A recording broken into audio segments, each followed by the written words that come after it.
Hello viewers, Instagram call not showing on home screen. Join call problem. In this tutorial, I'll show you how to fix it. So let's see the solution. For solving this problem, first of all open in Instagram and click on profile icon. Now click on three line icon. Now scroll down and click on notification. From here you can see many options. Just go to calls option.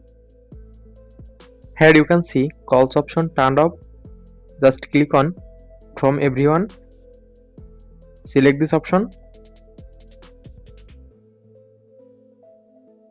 Now go back to home screen.